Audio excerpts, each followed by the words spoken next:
Stick around and watch me make Toph uncomfortable. I'm a knight of the wooden realm. Always.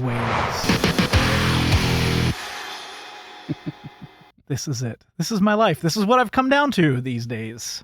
Getting made fun of by my friend. There you go. I've missed it. It's out of practice. Hello. Welcome to Bad at Board Games. Will, he's bad at board games. I'm Brad Blake. I'm Topher Ferguson. We're bad at board games, so you don't have to be. Like Brad. I could have a button. I don't know I Did something. It's still going. Oh, that's the boxing one. Oh. Hello and welcome. Hello and welcome to tonight's show. Hello and welcome. No idea what you're doing. I'm hitting buttons. Air horn. I want to hear how bad this is. I'm not going to do it now.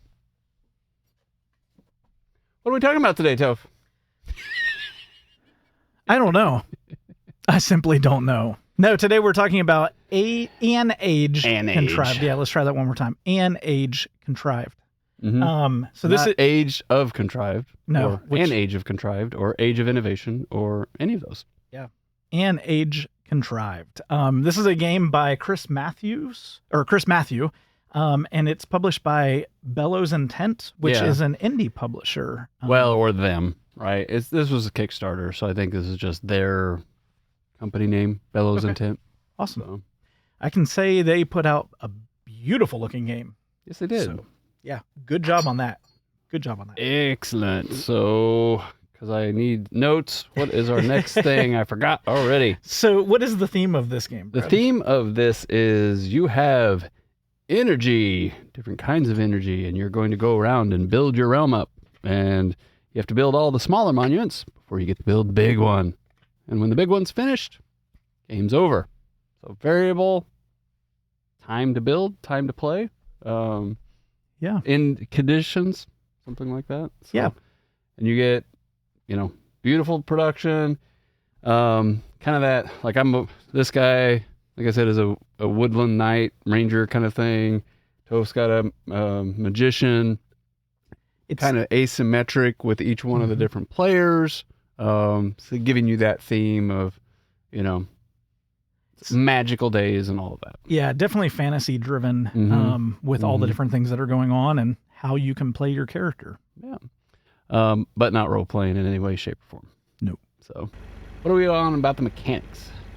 Yes. So the game, it's got a handful of different, almost feeling like disconnected mechanics, things that you see in different games, but not always put together, like area control and influence and action selection process and the ways that it upgrades, all kind of are interesting with this one. So the big thing is going to be starting with your action selection. You're going to be able to choose what you have the energy to do.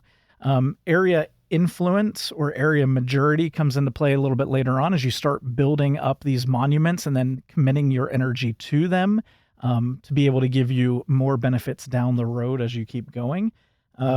Chaining is going to be a big thing with this as well, and I think that's something that Brad usually gravitates to right away, but doing an action that's going to allow you to do other things and kind of how you upgrade your board can also help with that as well.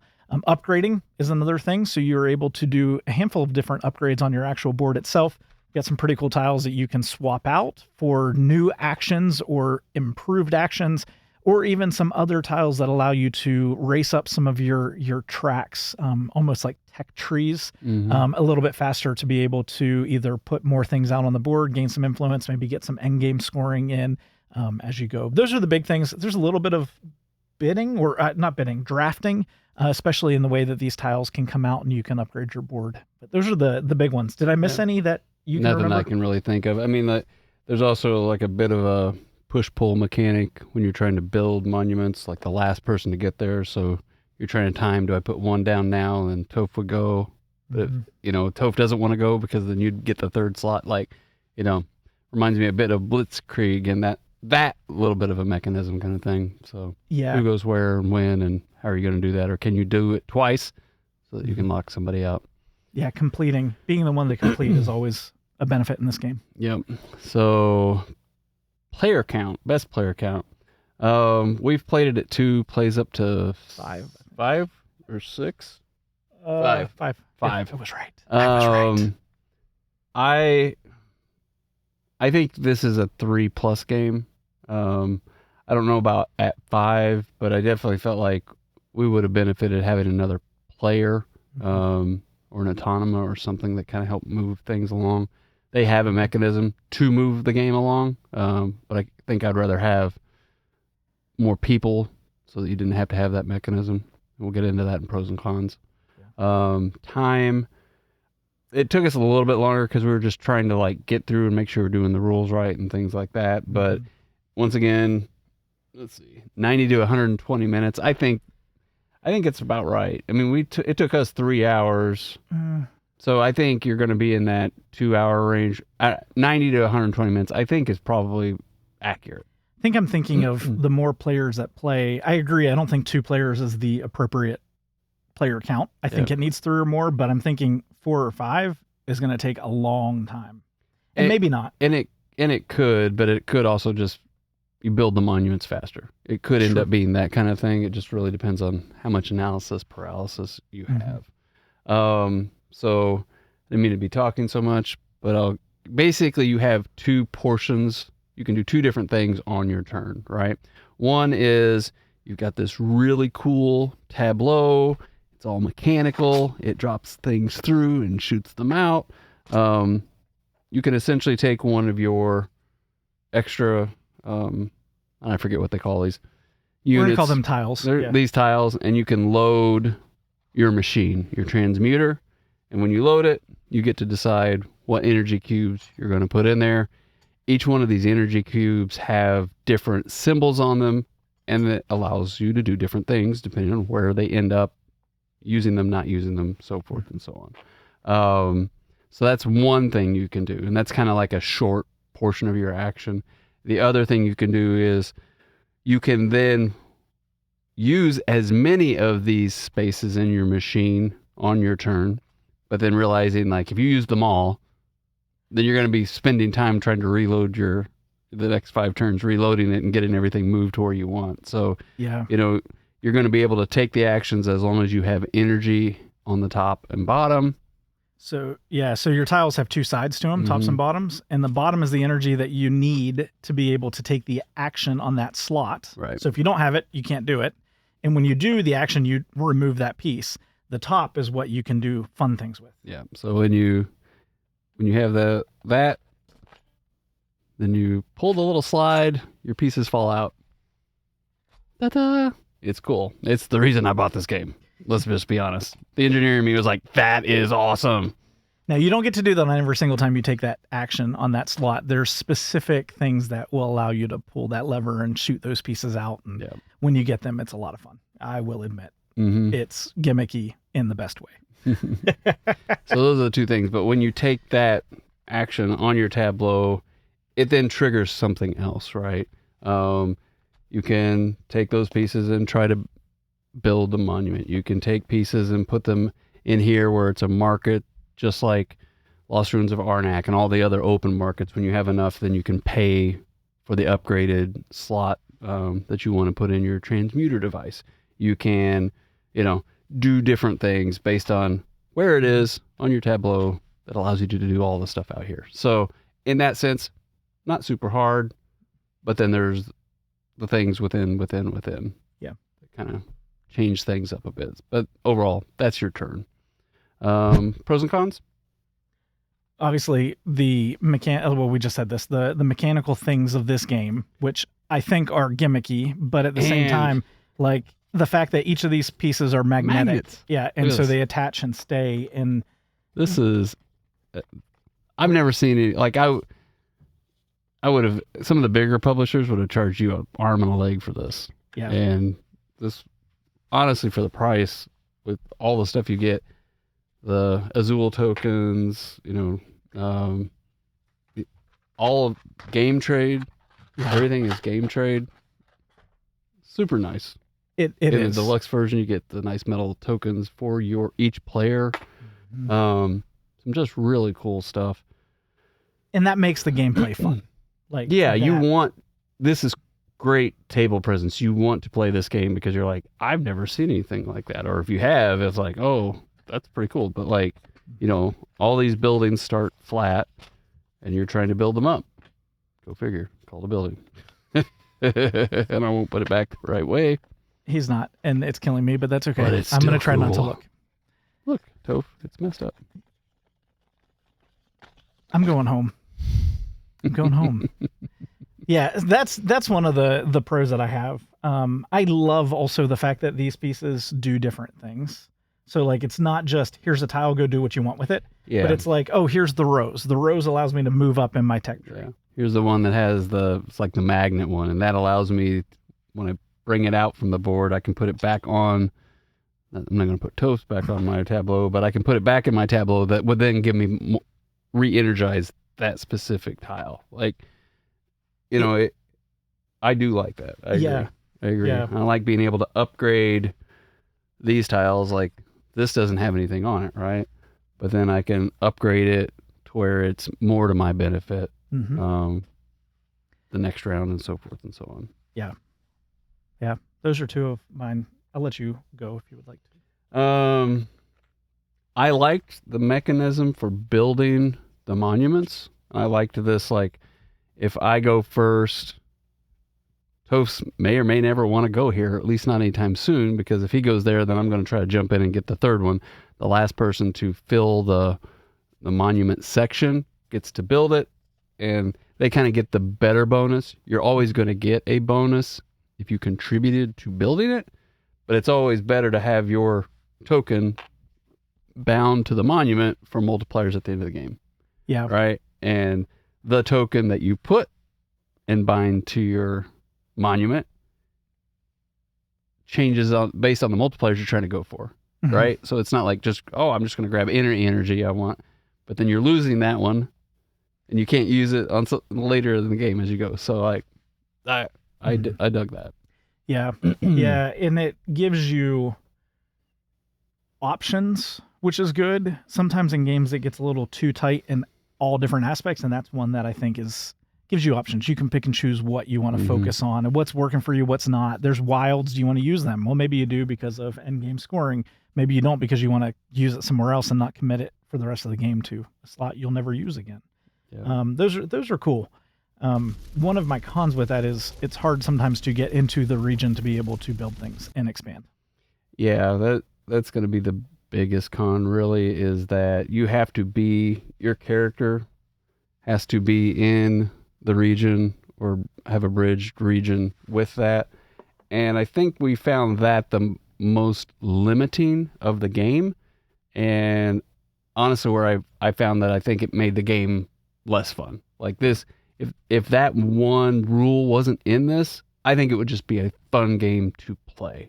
Mm-hmm. In trying to optimize my engine and this cool tableau that you've got, and not have to worry so much about it. It was not easy to move around the board because they don't let you backtrack. And then to get a bridge out required something else. Like that was the restrictive part, and then that kind of started to make the game not fun. Yeah.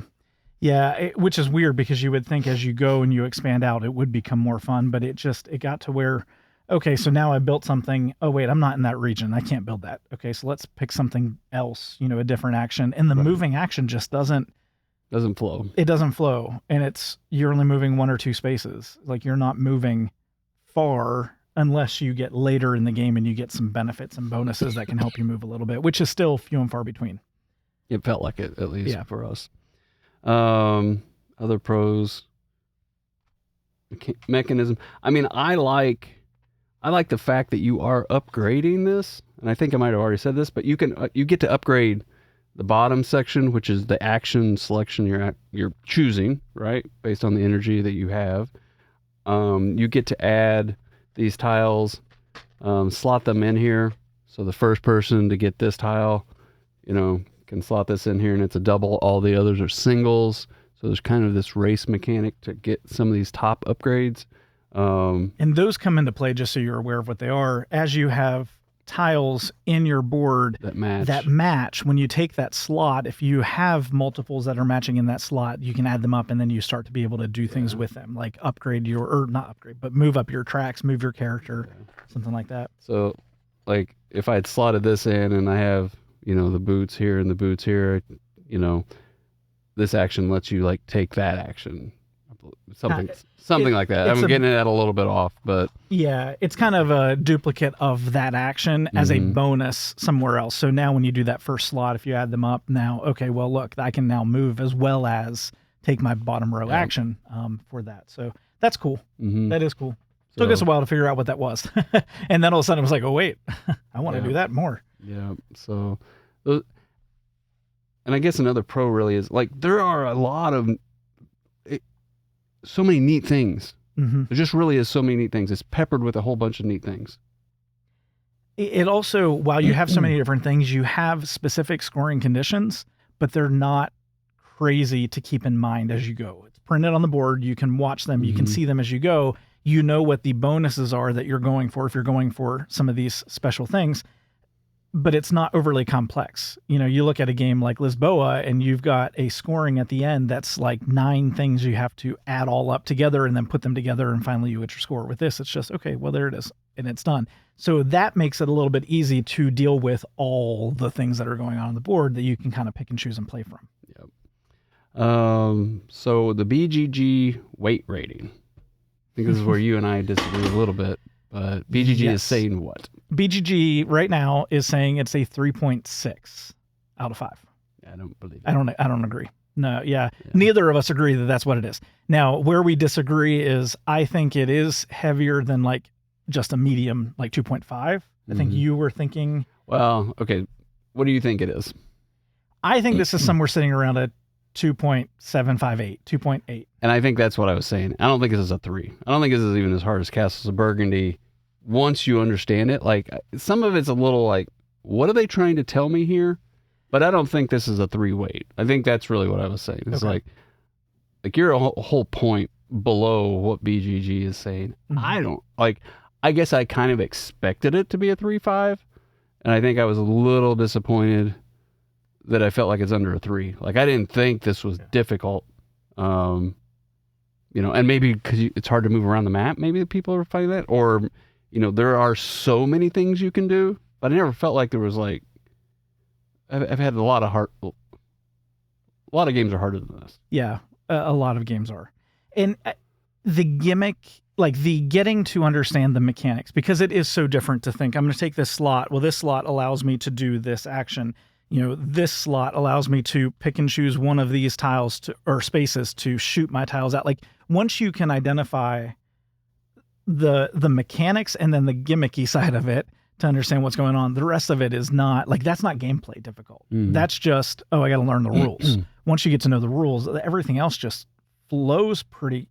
Yeah, it's not real deep. And I don't want this game to, I don't want this to be a Lacerda. Like, I don't want this to be a 4. No, but I did want it to be I was thinking heavier 3. than what it is. Yeah. I was thinking 3.5. Somewhere in there is kind of where I was thinking this was going to land. Yeah. But yeah, I feel like you put a lot of effort into a not very heavyweight game, which makes no sense. But it's kind of, I don't know, it's this idea that because there's so much to do, you expect it to be heavier. And you're putting in this effort and it's not giving you as much reward coming out of it like you get with, and maybe we're biased because we like heavyweight games. Yeah. So maybe we're just biased in that. But value rating. So this deluxe edition with all the stuff, the machine, the magnets, the metal tokens for each player. I don't know if the non-deluxe version has, you know, everything game trade out. But this version right now you can get from their website at $140. I paid less than this, which I thought was a great deal from the Kickstarter. You know, if this were $50, which it wouldn't be, but you'd be amazed. I'm like, oh, magnets, everything. You know, this would be a value of 5. If this were $250, which I could almost see this being $250, I wouldn't pay that. But it's you kind of feel like you're getting that much out of it. You know, I would say it's a 1 at $250, but like at $140, I think it's well priced for what you're getting. Like there's more stuff in this than the Lisboa, you know, like the nice Eagle Griffin things, quality, component quality. Like, I always like the Azul tiles. I think, you know, like I said, this magnet stuff, the die cast, now you have to put this together. It probably is helping them keep the price down, but it's metal. But there's it's metal. Like, and that's the thing, like, instead of just being cheap, flimsy cardboard, you get all these really good quality components. I think the value for what you get is probably around a 4. If this were like one of my favorite games ever, I'd say it's a 5. But like the value for the experience you're getting, I think it's a 4. Now the base game without all the bling is $80. I'm gonna probably say it's more like a 3. I almost like you might as well just bling this thing out. I hate to say that, but I don't know. I don't know if I would want to pay $80 for this game without all the stuff. I think having the stuff at least elevates it some. Yeah, I agree. I think this is where the deluxe version brings the value of the game up. Not just makes it nicer to play, but actually makes it a better investment. Yeah, I think Skyrise, I rated, like, that mechanic is so good, I didn't care if it was deluxeified or not. I just liked playing the game. So, like, like $50 for that base game from Skyrise, Roxley. So just giving you an idea, like, I'm not against base games, but this one I would probably want the deluxe version, not the base game, for the price. BGG ratings. Dun, dun, dun. We're going to break a lot of hearts. Yeah, so should I go first? Why not? Because whoever owns the game goes second. So when we finished playing this, I immediately said what my rating was. And actually you did too. Yeah, we went 1, 2, 3. And the more I think about it, I think my initial might have been a little wrong because I think I said 5. And I think it's more 6, 5.5, 6. Yeah. I didn't like it. Yeah. I didn't like it. It's hard for Toph to say he doesn't like bashing games. Which that feels like a bash. Yeah, it kind of does. For and us. It's like, I always try to pick out the good things. This is the educator in me, right? I want to be real, but I also want to do the praising side of things. And there's some really cool things in this, and it does nothing for me in terms of the enjoyment of the game. Looks beautiful. Fantastic. I love the style of action selection. Like, I love all these things about it. And then all of a sudden you play it, and the actual play of the game, and Brad and I were talking, I think a lot of it's the moving around the board. I think we both feel that way, but I feel like, I don't know, it didn't flow. And then at the end of the game, the catch-up mechanic at the end to speed the game up just felt like it took all fun and enjoyment out of the rest of the game. Yeah, so you're landing at 6? I don't know. There's still a part of me that wants to say 5. Yeah, between a 5 and a 6. So I guess 5.5 is what I would say. But 6. Let's say 6. I'll do the positive side. There you go. 6 is I might play it. So I would play this again if somebody asked me to, which I think is a 7. Is that right? Yeah, a 7 you're willing to play it. 7's a good score. I'm willing to play it at a 7. Like, this isn't like something that I'd be like, no, I really don't want to play this. I think something we may need to try is to house rule the one thing about movement. Like, I understand why they did it, but like, either make it easier to move around. So you have to be in the section to be able to build these monuments, right? Or have a bridge in that section. Or have a bridge to that section. So it's just one of these things, like, either have all the bridges out so that it doesn't matter, or something. The movement, you can only move in one direction. You can't backtrack. And it's trying to force you to get around. And like, if you could move further, making it easier, like, I just get to, at the end of your turn, you get to move, something like that, I think would really I want this game to be fun. Like, I'm not trying to have this super concentrated Euro game. And, I want to make this engine work, and I want to be able to, like, utilize these things because I like the action selection. There's so many things in this that I like, that to be brought down so much by that movement mechanic and the limitation of building things. It's like, it's trying to be played fast. Just open it up and let it go. Yeah. Like, on your turn, you can either advance your tableau to get more tiles in, because you're going to need more of these tiles into the slot to be able to take new actions and do things with. That's your whole turn. And you can only do one movement unless you have an unexhausted thing. And if you exhaust this, you get a second tile, and it takes forever to recharge this. to be able to do that again. And the movement, okay, that's a slot, that's an action. It's almost like if I could advance and take an action, or if I could move every turn and take an action. Yeah, I would even just say, like, if you could just move every turn. Yeah, just have that just in there. Let it be like you can move 2 spaces every turn. You get close to the bridge. Now you know that you can just build the bridge. Like, I don't know. It's just something like that. Yeah. So it didn't need to be one more thing, because it made it tighter than it needed to be. Because then you just felt like, okay, well, I got to try to get things moving, and all I can do is move. And then once I move and get the bridge built, then I can do the thing that I've been wanting to do. So it just made that time wasn't fun. Yeah. So let me continue to do the fun things, the things that I like about the game. And what, like, some of the things that Brad and I like, and I think a lot of you are this way, is like with building these monuments, like this monument in itself, the first piece of it has 3 tiles that can be placed on it.